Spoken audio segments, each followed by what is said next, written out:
Nous partons très tôt ce matin dans la direction de Sand River, à la recherche d'une femelle guépard désormais célèbre en cet automne 2023. Nashipai fait en effet figure d'exception avec ses 4 guépardos de 4 mois en pleine forme. Nous nous arrêtons, loin de tout, il est 7 heures du matin.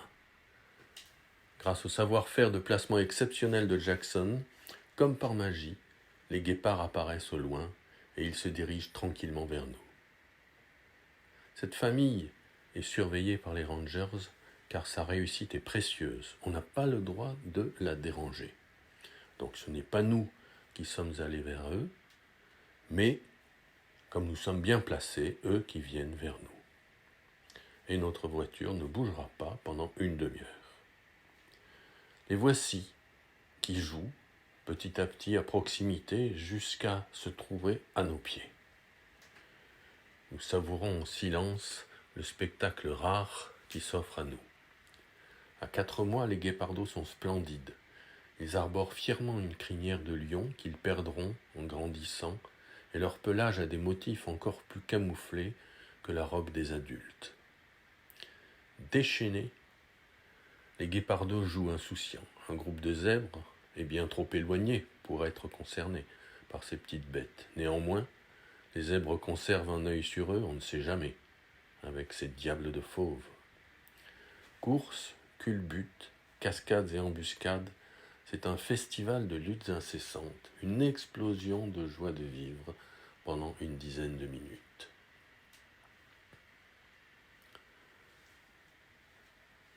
Spectacle rare que nous apprécions.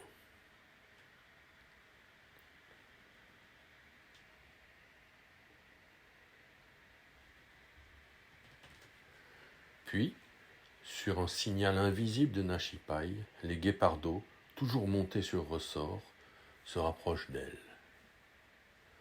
Pause. Toute la famille s'est regroupée dans un moment de calme. Mais pas pour très longtemps. Quelques minutes plus tard, Nashipai se lève et part scruter la plaine qui pourtant semble bien vide. Les guépardos, eux, restent plus loin. Ils ne jouent plus. Le scénario aurait-il changé ?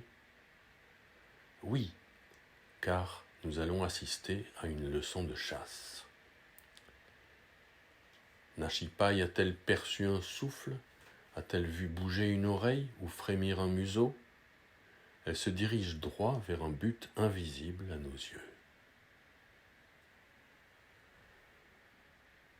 Non concerné, mais rendu nerveux par la présence du fauve adulte, le groupe de zèbres multiplie les guetteurs. Et pendant que je photographie cette scène, il se passe autre chose. Nashipai vient de débusquer un bébé gazelle, si soudainement que l'on manque le départ. Remarquable observatrice, la femelle guépard avait décelé sa présence, camouflée et totalement invisible, dans les herbes, immobile pour sa survie, tandis que les gazelles adultes s'éloignaient ostensiblement à plusieurs centaines de mètres pour duper le fauve. Mais celui-ci connaît aussi cette stratégie et il vient de la déjouer.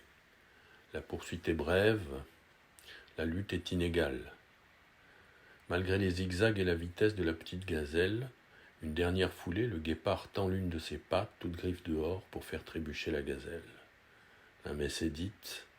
Nashipai saisit dans sa gueule la tête de la gazelle, qui semble morte, et revient avec cette proie vers ses petits, qui sont partagés entre indifférence, étonnement et curiosité.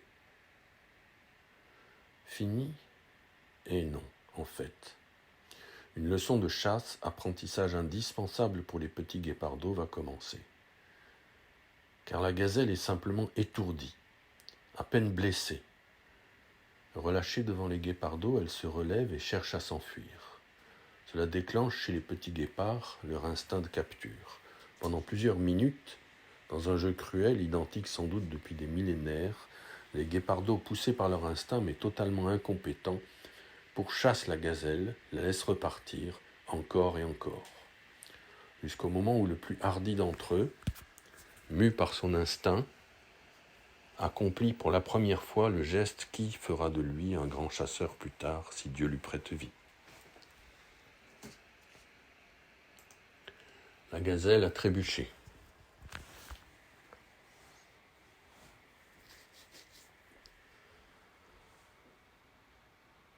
Elle finit à terre, assaillie par les jeunes fauves. Le regard incendiaire, le guépardo le plus entreprenant voit ses frères et sœurs le rejoindre. À 4, la gazelle ne peut plus rien. Le même guépardo assénera quelques secondes plus tard le coup de grâce à la petite gazelle, étouffée par une morsure mortelle au cou. Revoici la scène en vidéo.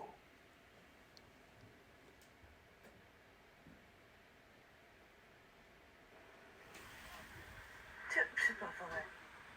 Elle se laisse faire. Elle ne regarde même plus.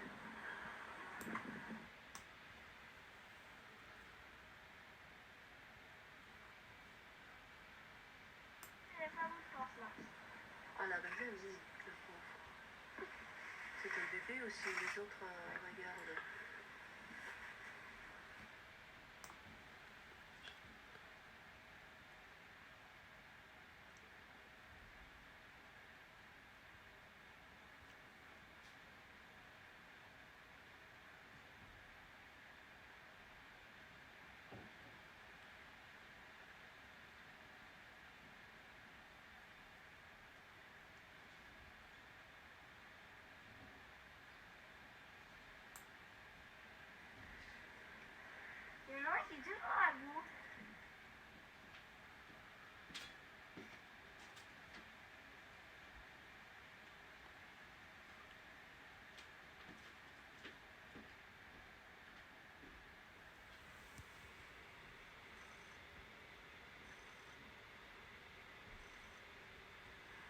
Il y en a toujours un qui la tient et les autres qui essaient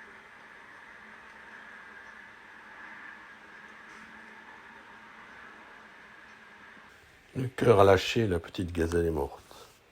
Alors commence un repas de chair et de sang, l'un des premiers de cette portée qui s'enivre de cette victoire sanglante. Elle va se graver dans leur mémoire de fauves. Rassurée, Nashipai, qui n'a pas eu à intervenir, savoure elle aussi le succès de l'apprentissage. Après un coup d'œil dans notre direction, elle se joint au festin. Si le verbe dévorer a un sens, il faut l'employer pour les guépards. En quelques minutes seulement, la gazelle a totalement disparu, sauf les 4 petits sabots. Après quelques câlins, les jeux reprennent mollement. L'heure est plutôt à la toilette. Assez rapidement, Nashipai décide que c'est l'heure de la sieste et la petite troupe rassasiée et groupée s'assoupit au soleil de 8 heures. Au loin, une gazelle appelle, sans plus d'espoir, le petit qu'elle ne reverra plus. Dans la savane, la mort des uns nourrit les autres. La vie a repris alentour. Les phacochères, un moment inquiets, ne le sont plus. Pas plus que ce vanneau couronné qui se prépare lui aussi à une couvée, c'est la saison. Et j'imagine, en regardant cet oiseau bleu monter vers l'azur, qu'il accompagne symboliquement l'âme de la petite gazelle jusqu'à très haut dans le ciel.